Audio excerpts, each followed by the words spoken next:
Salam sejahtera dan salam hormat anda bersama saya Nixon Nyambar dan anda sedang menonton segmen Pantau Kerajaan Baru. Dan dalam segmen ini kita memberikan fokus kepada lawatan Perdana Menteri ke Bangkok, Thailand yang mana merupakan lawatan sulung beliau selaku Perdana Menteri ke negara itu. Beliau yang tiba dengan pesawat khas pada jam 1 petang waktu tempatan di Terminal Udara Tentera Udara Diraja Thai diiringi Datuk Seri Dr. Wan Azizah Wan Ismail. Ketibaan beliau disambut timbalan Perdana Menteri Don Pramudwinal mewakili kerajaan Thailand. Perdana Menteri yang dalam rangka lawatan 2 hari ke Thailand itu berdepan jadual padat. Setibanya di Bangkok, Anwar dijadual bertemu dengan komuniti diaspora Malaysia di Thailand. Beliau kemudian dijadual mengadakan pertemuan dengan Perdana Menteri Thailand, Jeneral Prayut Chan-o-cha pada jam 4.30 petang di rumah kerajaan di Bangkok. Lawatan Perdana Menteri turut diiringi Menteri Luar Datuk Seri Zamri Abdul Kadir, Menteri Dalam Negeri Datuk Seri Saifuddin Nasution Ismail serta Menteri Sumber Asli, Alam Sekitar dan Perubahan Iklim Nik Nazmi Nik Ahmad.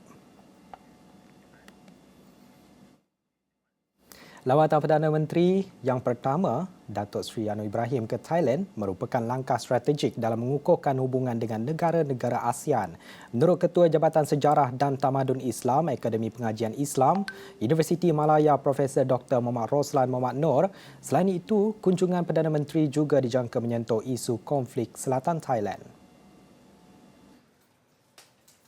Muhammad Roslan menjelaskan Barisan Revolusi Nasional BRN Thailand akan mengambil ruang lawatan Perdana Menteri untuk menjadikan Malaysia sebagai pemain utama untuk menyelesaikan konflik tersebut. Saya lihat bahawa lawatan yang amat berhormat Perdana Menteri Malaysia ini akan dilihat begitu positif ya oleh pemimpin-pemimpin Barisan Revolusi Nasional BRN ya di Selatan Thai ini untuk memastikan bahawa kesinambungan proses perbincangan perdamaian itu dapat diteruskan dan saya melihat memang sebelum ini terdapat beberapa kelompok-kelompok lain yang ada di selatan Thailand itu yang mereka dikatakan sebagai kelompok-kelompok pejuang dan dilabelkan sebagai kelompok pemisah oleh kerajaan Bangkok, antaranya perjuangan yang dipelopori oleh Polo. Pulo. Ini juga antara satu kelompok. Perdana Menteri mengadakan lawatan rasmi pertama beliau ke Thailand selama 2 hari bermula Khamis untuk bertemu rakan sejawatnya Prayut Chan-o-cha. Menurut kenyataan Wisma Putra, kunjungan pertama beliau ke negara itu atas jemputan Perdana Menteri Thailand.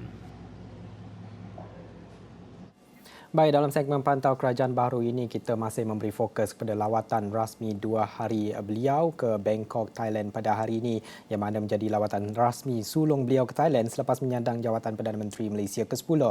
Dan beberapa perkara menjadi tumpuan kepada lawatan ini yang mana membincangkan hala tuju kerjasama pelbagai bidang antara Malaysia dan Thailand seperti hal sempadan, pertahanan, perdagangan kedua negara yang mana juga membuka lembaran untuk meneroka peluang kerjasama baharu. Anwar dan Jeneral Prayut juga akan menyaksikan majlis pertukaran 4 memorandum persefahaman MOU dalam bidang kerjasama tenaga dan ekonomi digital menerusi lawatan rasmi beliau itu. Kedua-dua pemimpin juga akan bertukar-tukar pandangan mengenai isu serantau serta antarabangsa yang berkepentingan bersama. Dan untuk bercakap berkenaan aspek pembangunan rakyat kedua negara, pada jam ini kita nak bersama dengan Dr. Asay Sayaka, iaitu Presiden Yayasan Polisi dan Strategi Sosial dan Pembangunan Ekonomi Thailand. Pertama sekali, kalau kita nak bercakap berkenaan dengan peranan masyarakat rakyat antara kedua negara, fokus kita nak berikan lebih kepada Thailand yang mana kalau kita nak bercakap berkenaan dengan komposisi masyarakat di Thailand, ya Doktor, Thailand didiami oleh penduduk etnik Melayu yang ketiga terbesar selepas Malaysia dan Indonesia. Dan kebanyakan orang Melayu tertumpu di wilayah Narathiwat, Patani, Yala, Songkhla dan Satun. Bagaimana kita dapat memahami peranan Melayu Thailand dalam aspek pembangunan negara? Doktor.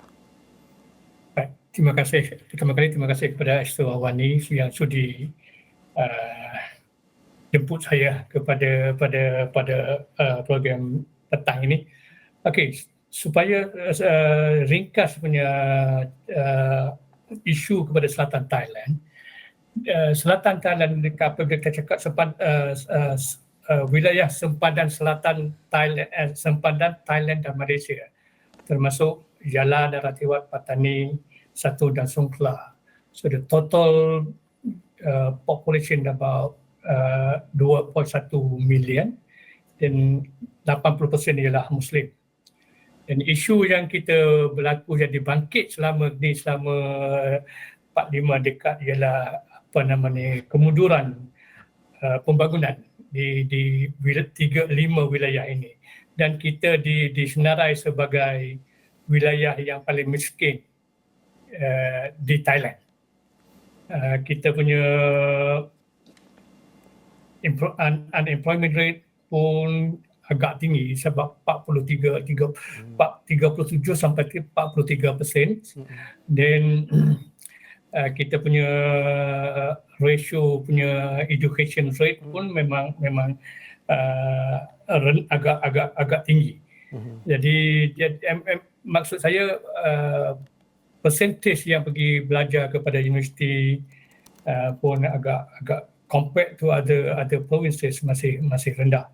So apa yang berlaku, of course yang wujudnya wujudnya satu kumpulan yang kita panggil kumpulan pemisah.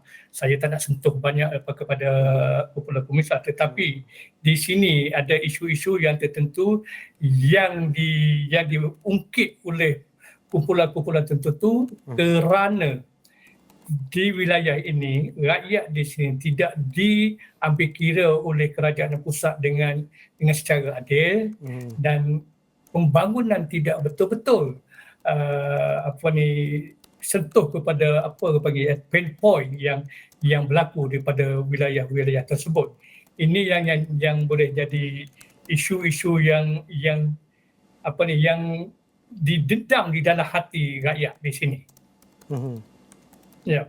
Jadi kalau kita nak bercakap berkenaan dengan perkara itu, kalau di sana masyarakat Melayu khususnya di selatan seperti yang doktor katakan tadi, berdepan dengan pelbagai isu yang antaranya masalah pengangguran, selain itu jurang pembangunan yang agak tinggi di sana berbanding dengan ibu kotanya di Bangkok dan juga kawasan-kawasan lain. Di sini sebenarnya kalau kita bercakap dengan masyarakat itu sendiri, mungkin mereka sudah lama bersuara berkenaan hal ini, tapi keadilan buat mereka ini bagaimana sebenarnya mereka dapat mengangkat perkara ini supaya perkara ini didengari, dan lebih-lebih lagi kalau kita melihat kepada wilayah ini mungkin tidak juga berada jauh daripada sempadan Malaysia, dan bagaimana peranan Malaysia yang harus dimainkan dalam menangani perkara ini. Saya rasa kerajaan pun berbagai usaha dari pihak kerajaan yang nak bawa kepada Selatan Thai ini. Tetapi mungkin kadang-kadang apabila dah pergi tak faham dia punya situasi di tempatan yang sebenar, apa yang sebenarnya masalah di sana, apa yang patut buat untuk di sana. Contoh saya sebut tadi ialah pengangguran tadi. Saya banyak berbincang dengan kawan-kawan di universiti, di luar-luar orang bisnes. Salah satu yang saya nampak ialah kita di wilayah Selatan Thai ni, kita tak ada industri yang besar yang boleh menampung pekerja-pekerja tempatan. Itu satu. Yang kedua, education matching di antara universiti dengan student. Kadang-kadang dia orang belajar, keluar habis belajar tak tahu nak pergi ke mana. Paksa dia orang kena pergi ke Bangkok. Dia pergi ke Bangkok. Kalau kita pergi jumpa di Bangkok, kita ada Muslim di selatan yang datang dari selatan Thai dalam 8,000 sampai 15,000 orang. Dan saya rasa 70% kita dapati mereka kerja jadi security guard dengan degree dia orang kerja dengan security guard. Ada juga peluang-peluang yang tak ada, peluang kerja yang tak ada di tempat terpaksa berpindah ke Bangkok, yang ada buat kerja, tak kisah kerja apa, jadi labor, jadi workers di Bangkok. Ini saya rasa kalau kita tak boleh ada yang betul-betul pembangunan yang boleh respons to the need of the people, of the local people, saya rasa agak sukar kita nak ke depan. Mungkin boleh, usaha kerajaan memang banyak usaha yang pergi, tapi dengan kerana perbezaan budaya, kerana perbezaan bahasa. Yang kita di sana kita guna bahasa Melayu, logat Kelantan, bahasa jadi ada kekangan di sini. Saya rasa walaupun kerajaan cuba nak selesaikan masalah ini, dia bawa kepada isu-isu yang so-called, minta maaf saya panggil opportunis, yang gunakan peluang ini untuk diri sendiri. So ini yang membuat saya rasa akan agak sukar sikit kita nak berdepan. Of course, dah banyak kita punya aktivis di tempatan tu yang buat kerja. So far, pembangunan atau gerakan untuk menyelesaikan masalah ini digerakkan oleh aktivis dan dengan support, financial support dari luar. Contoh USA, contoh Australia Aid, Oxfam, macam-macam donors yang akan support sana. Tapi dengan tak sepenuhnya memahami kehendaki rakyat tempatan, dia saya agak pembantuan yang bagi itu saya agak sayang. I mean, look at the outcome, the output tu tak berbaloi kalau kita membanding dengan bajet yang dah turun ke sana. Doktor, kalau nak melihat daripada kesaksamaan antara etnik Melayu dan juga Thailand dan juga Malaysia ini, sebenarnya pasti ada nilai yang dapat dikongsi bersama.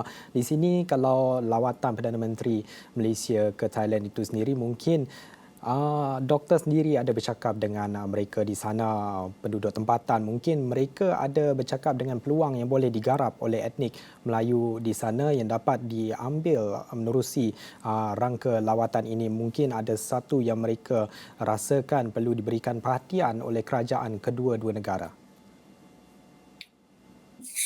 Saya rasa pada pendapat saya, setelah saya balik ke Thailand dan berkhidmat di Hang Jean dan saya punya area yang saya fokus sekali lah, Narathiwat, Jalan dan Petani. Salah satu yang saya jumpai ialah kemahiran. Kemahiran yang betul-betul kemahiran yang boleh bawa kepada industri tertentu yang boleh bantu punya pembangunan industri itu. Maksud saya, ramai yang habis belajar, tapi kemahiran dia orang tak boleh nak support the need of the industry. Ini salah satu juga. Apabila dia keluar, of course di Selatan Thai sendiri tak ada big mega company yang boleh support, boleh respond to the need of the graduate. Tapi ini saya rasa, kalau kita nak tengok dalam kerjasama, saya rasa this is capacity building yang hands on, not just only bukan kadang-kadang capacity building dia kata kita buat training lepas tu minum kopi lepas tu balik. To me is not the right direction lah. Saya rasa kena bagi hands on yang betul-betul satu di antara dua negara ni. Yang kedua, saya rasa yang saya nampak ialah dari program exchange students, then also pakar-pakar akademi, pakar-pakar expert dalam industri tertentu. Ini yang penting. Saya telah terlibat dengan universiti dan bawa universiti di Siti Yala pergi jumpa dengan Universiti Selangor baru-baru ni 2 weeks ago. Dan kita buat MOU, kita akan ada program kerjasama buat penyelidikan, kita kerjasama pertukaran student, dan kita buat program international seminar bersama. So ini saya rasa akan jadi pentas yang akan cetuskan kerjasama di antara dua negara.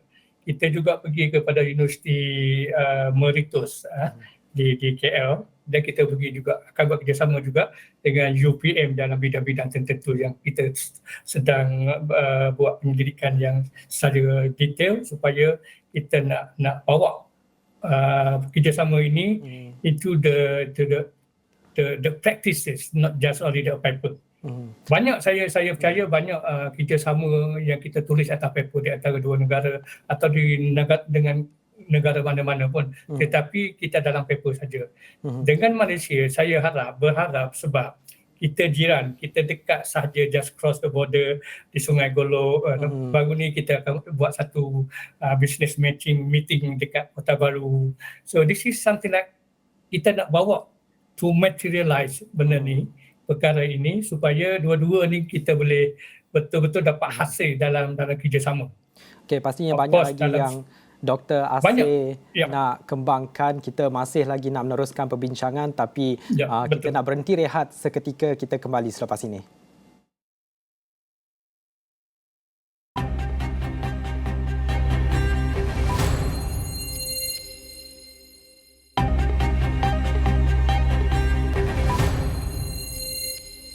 Baik, bertemu semula dalam segmen Pantau Kerajaan Baharu. Kita masih lagi nak bersama dengan Dr. Asir Sayaka yang merupakan Presiden The Policies and Strategies for Social and Economic Development Foundation.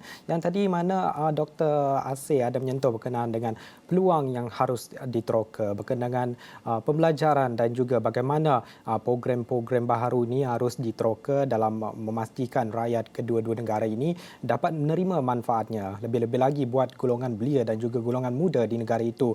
Dan kalau kita nak melihat kepada lembaran hubungan antara kedua negara ini, sudah lebih 5 dekad hubungan Malaysia dan Thailand terjalin, dan kedua negara mempunyai hubungan yang panjang namun terjaga daripada sebarang konflik besar. Hubungan ini semestinya harus terus dijaga. Dan melihat kepada konteks dan keperluan semasa, bagaimana hubungan rakyat kedua negara ini dapat dipertingkatkan dari masa ke semasa dan menerusi pertukaran budaya mungkin. Bagaimana perkara ini dapat direalisasikan, Doktor? Ini saya rasa this quite the right time. Dan saya rasa sekarang ni pada badan tertentu di Selatan Thai banyak dah mula masuk balik selepas COVID ni, kita dah masuk balik kepada Malaysia untuk buat cari keperluan untuk kerjasama, tak kira dalam pembangunan ekonomi, sosial dan seterusnya. Ini banyak program dari rakyat, sama-sama rakyat sendiri. Saya rasa kalau kita tengok kepada Sungai Golok, pada Takbai, pada Padang Besar, saya rasa ini satu perkara yang kita boleh meningkatkan, ialah border trade di antara dua negara. Yang saya nampak border trade ni, kadang-kadang saya pernah berkhidmat di Malaysia. Kalau cakap pasal border trade, Thailand kata kita nak buat macam mana supaya rakyat Malaysia datang ke Thailand. Dan kalau Malaysia pula kita fikir kita nak rakyat Thai datang ke Malaysia. So saya rasa we have to look at that win-win situation. Macam mana kita nak buat betul-betul kerjasama ada trade, cross border trade ni, macam mana yang kita buat betul-betul kita dapat manfaat bersama. Bukan kita just nampak saya nak Malaysia saja datang ke Thailand dan Malaysia pula saya nak Thailand juga cross the border mari belanja wang dekat Malaysia. So the model ni saya kata perlu cari model yang betul-betul dan dapat manfaat yang bagus. Saya rasa ini saya pernah buat satu kajian apa semua. Akhir sekali kita nak bawa ke implementation tu susah. It's more banyak akademik sangat. So saya rasa ini kita kena brainstorm dan tengok balik macam mana kita nak betul-betul kita nak meningkatkan dia punya border trade. Ini satu. Yang satu lagi kita tengok sekarang ni, saya rasa cross boundary dia punya environmental management. Contoh di sebelah di Perak ni, sebelah sini Halabala, di sebelah sana Tasik sana. Lupa. Satu Roya Belum, ya. Di Roya Belum. Ini satu kajian yang kita boleh buat bersama di antara Roya Belum dan Halabala di sebelah Thailand, dan look at different aspect, not only on the environment, tapi saya rasa tengok aspek sosial dan ekonomi yang boleh berbangun bersama. Itu satu saya rasa yang kita boleh buat bersama di antara ni. Yang lain tu saya rasa yang saya just mention previously, it's about cultural action, macam mana yang kita buat pasal kebudayaan ni yang tidak apa namanya tak bernyala guna di dalam segi syarat hukum agama. Ya. Kadang-kadang Thailand dia fikir nak buat tu dia lupa kata orang Melayu di sana kena buat macam mana. Orang Thailand kadang-kadang dia boleh buat yang suka yang rakyat dekat sini tak suka.